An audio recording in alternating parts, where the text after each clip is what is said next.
Magandang araw, mga kababayan. Nais kong ibahagi sa inyo ang salita ng Diyos mula sa aklat ng Titus, chapter 2, verses 3 to 5. Ang sabi rito, "The aged woman likewise, that they be in behavior as becometh holiness, not false accusers, not given to much wine, teachers of good things, that they may teach the young women to be sober, to love their husbands, to love their children, to be discreet, chaste, keepers at home, good, obedient to their own husbands, that the word of God be not blasphemed." Ito po ay pinamagatan kong sermon para sa mga babae Pilipina. Nilahat ko na po, kung ikaw ay isang babaeng Pilipina, whether ikaw ay isang lola, isang ina, isang dalaga, o isang teenager, ang mensaheng ito ay para sa iyo. At ang sinabi rito sa Titus, si Pablo ang nagsasalita po rito, dapat daw itong mga babae ay mayroong banal na behavior. Ang unang binabanggit dito ay aged woman, yung mga lola. Ang atin daw mga lola ay dapat maging banal, hindi mapanghusga sa kapwa, hindi ba mapanghatol, hindi magaling magturo-turo na ikaw, kung anong mali ng iba.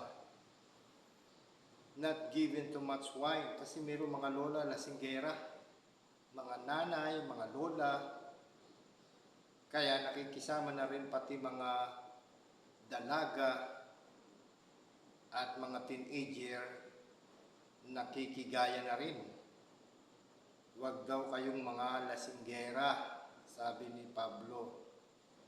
Sa halip kayo ay teachers of good things. Ang itinuturo ninyo ay mabubuting bagay, that they may teach the young women. Itong mga lola, turuan nyo daw yung mga batang nanay to be sober. Yung sober ay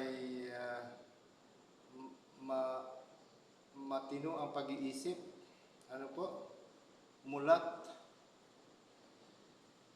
To love their husbands. Mahalin ninyo ang inyong mga asawa, mga asawang lalaki.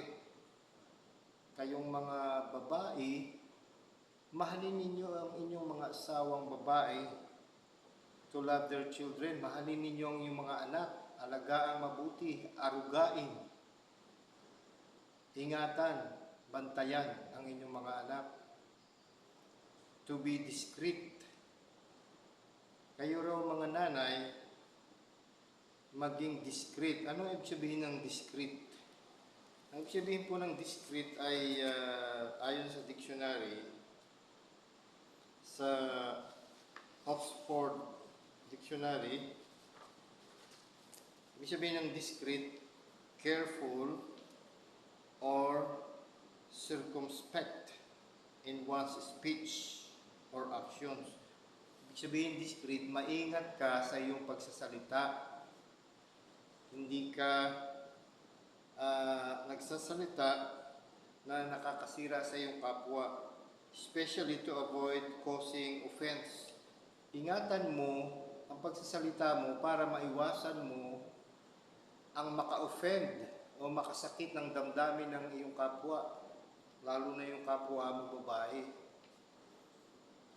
To gain an advantage or to gain an advantage. Ibig sabihin, hindi ka nagsasalita sa isang kapwa para pagsamantalahan mo siya o to gain advantage para gusto mo lang siyang isahan o lamangan. Hindi ka maru, sa Bisaya maru, hindi ka mapaglamang sa iyong kapwa. At yan ang ibig sabihin ng discreet. At not false accusers, hindi ka mapanghusga sa iyong kapwa, hindi ka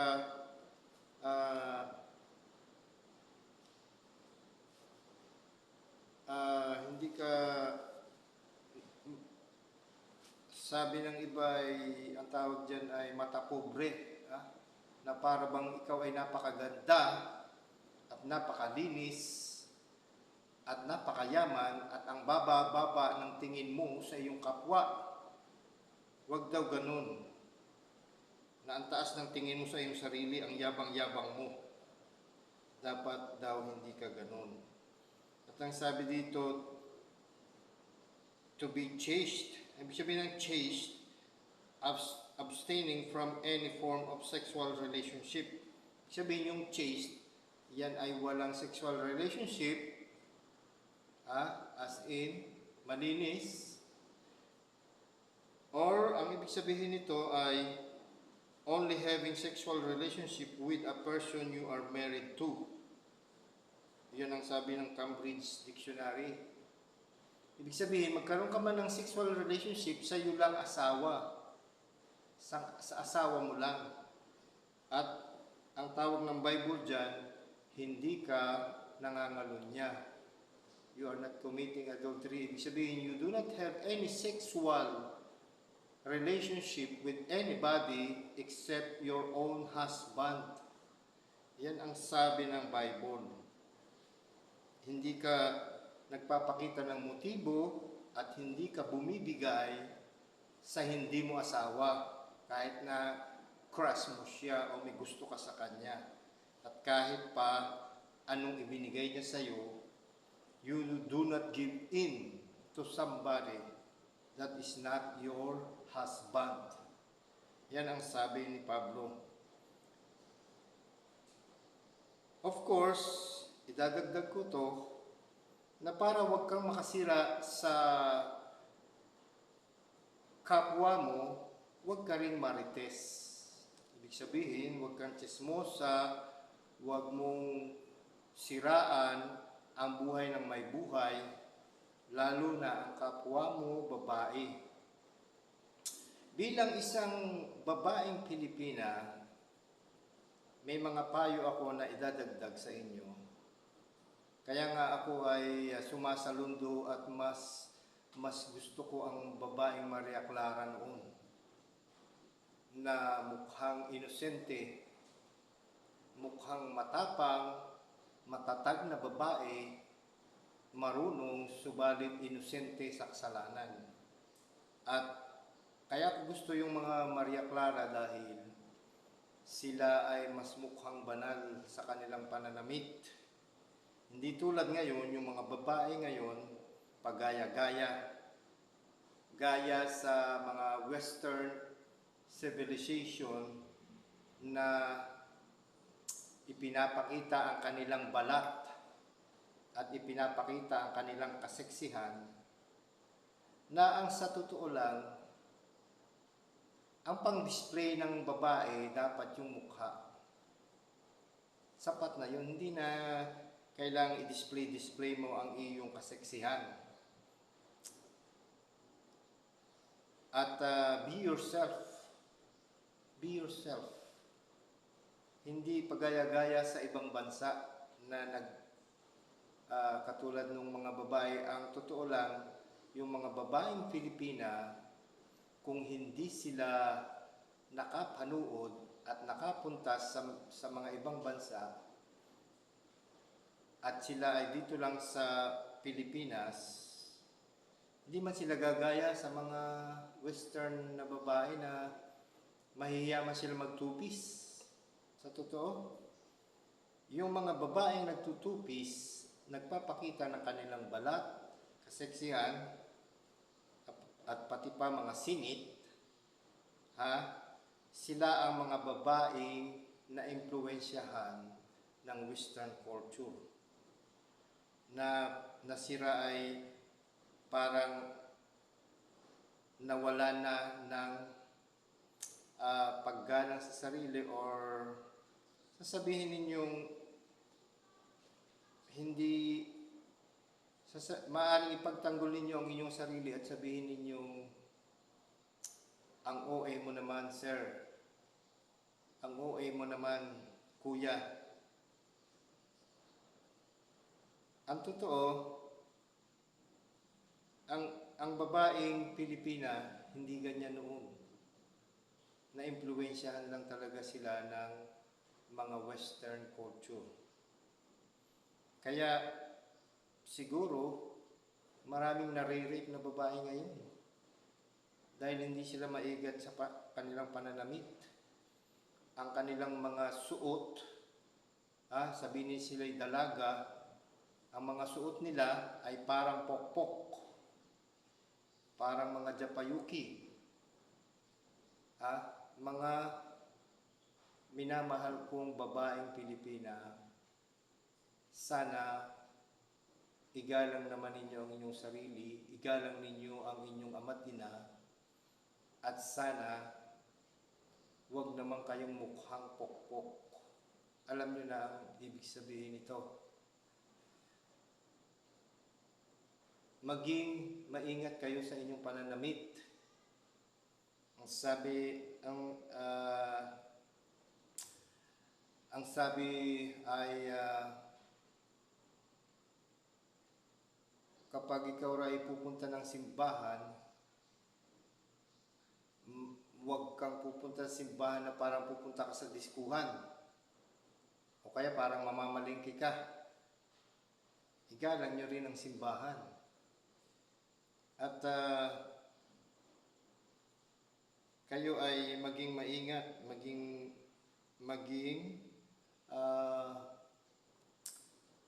ninyong ituring na cheap ang inyong sarili. Ano po? Huwag ninyong ituring na kayo ay parang babaeng mababa ang lipad.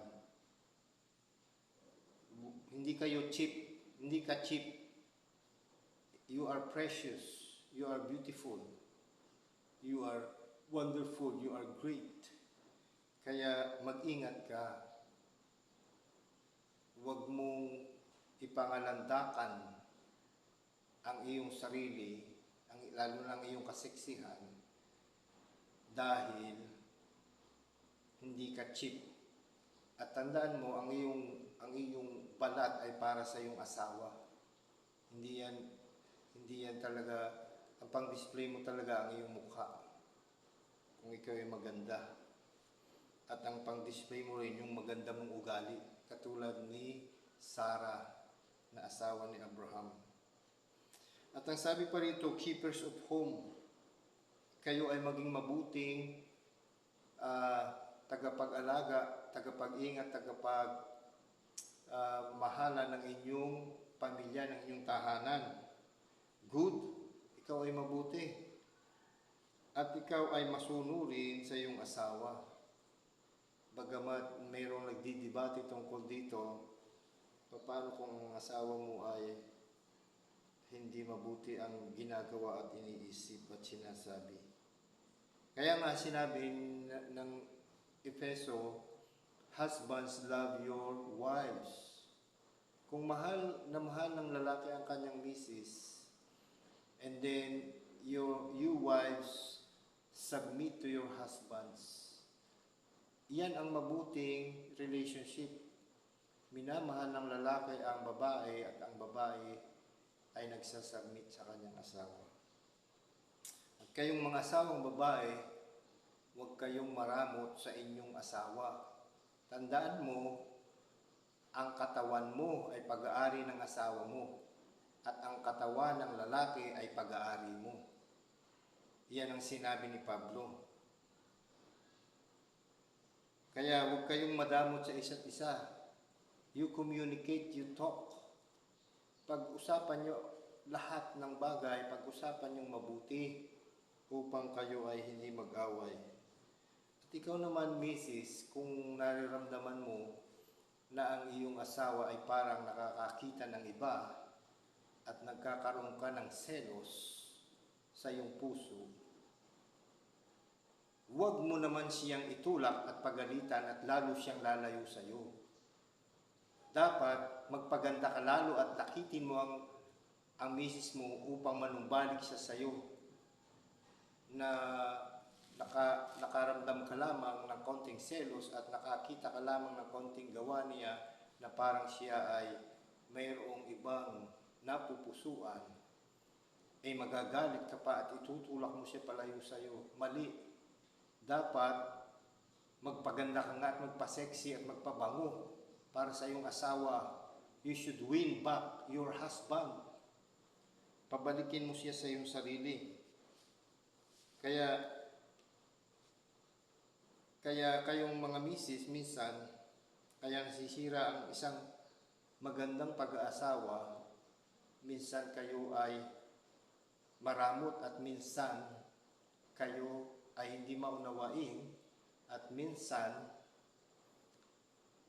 kayo mismo ang nagtutulak sa inyong mister papalayo sa inyo. Mga minamahal kong babaeng Pilipina, kaya maging maingat po kayo, lalo na ngayong panahon na maraming kidnapping, na wala na silang pinipili anumang edad, lalaki at babae, at maaaring kinukuha nila yung mga organ at ibinibenta sa mayayaman na nangangailangan ng organ. Kaya mag-ingat kayo sa paglalakad, iwasan nyo maglakad ng mag-isa. Dapat may mga kasama kayo, kapamilya at kaibigan, 2, 3 o by group. Hindi yung 2 lang kayo o 1 lang ikaw, lalo na lalakad ka sa madilim na lugar. Gumawa ka ng paraan para naman maingatan mo ngayong sarili at you do not put yourself sa isang situation na ikaw ay delikado. Para maingatan mo yung sarili, of course manalangin ka sa Diyos, pero gumawa ka ng paraan para maingatan mo ang iyong sarili. Magpasama, magpatulong. Be wise. Maging patuloy kang matalino, mga babaeng Pilipina. Be happy. Keep that joyful youth in you. Panatiliin mong masayahin ang iyong sarili. Tayong mga Pilipino, tinuturingan na isa sa pinakamasayang bansa sa buong mundo. At naniniwala ako, we are. Dahil masayahin naman talaga tayo. Mahilig tayong umawit, kaya nating mag-cope sa mga situation, magtiis. Kaya nga marami sa atin kung mag-abroad, pupunta sa ibang bansa, kayang-kaya ninyong makipagsabayan dahil tayo ay adaptable, adjustable, mga tao mabilis mag-adjust. Napakaganda nating ugali at ang number 1 provider ng nurses sa buong mundo ay mga Pilipino. Dahil kayong mga Pilipina ay magaling mag-alaga, magaling na mga nurses. Kaya naman, nasasabi ko na kayo ay kapuri-puri at dapat na alagaan ninyo ang inyong sarili.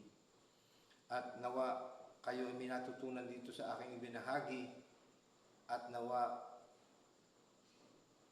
kayo ay patuloy na maging isang magandang Pilipina, whether ikaw ay lola, nanay, ate, isang dalaga, isang teenager, isang babaeng Pilipina.